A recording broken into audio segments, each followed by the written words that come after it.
बलांगीर जिला पाटनागढ़ निर्वाचन मंडली रे बीजेडी विधायक प्रार्थी सरोज मेहर तांको निर्वाचन प्रचार को जोरदार करिसेंती।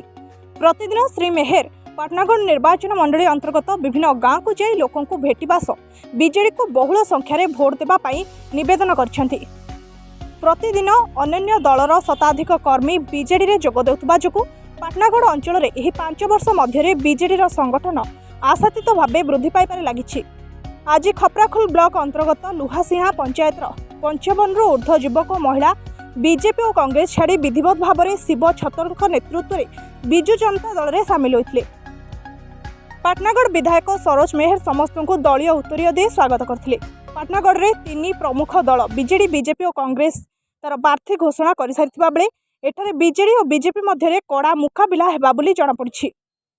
गोटे पटे मोदी लहर को आयुध करी बीजेपी विधायक प्रार्थी तथा भेटरान बीजेपी नेता कनक वर्धन सिंहदेव भोटर पाखक जाउथबा बेले नवीन पट्टनायक नुआ ओडिशार स्वप्न को नहीं घर को घर जाई भोट भिक्षा करुछंती सरोज मेहर।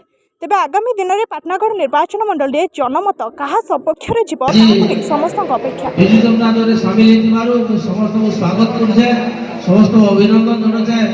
हम अनुरोध करें जेन मैंने पुराना कर्मकर्ता थिले गोटे टीम हिसाब से समस्त रही काम करेंगे और आगामी जो मे 20 तारीख निर्वाचन अच्छे आम समस्त एकजुट हो दुईटा शंख चिन्ह भोट देवा माननीय मुख्यमंत्री को 6 नंबर तक मुख्यमंत्री करवा दुईटा समस्त को मोर तरफ अनुरोध करमी। तार संगे संगे आगामी दिन जिते पंचायत प्रत्येक गाँव रू कौन डेवलपमेंट काम हुआ कि कार्यक्रम हुआ से आपण समस्त कोऑर्डिनेशन रही समस्त मिसिक काम करेंगे ये आशा नहीं समस्त को शुभेच्छा जन धन्यवाद जन हाथ जोड़े और समस्त अनुरोध करें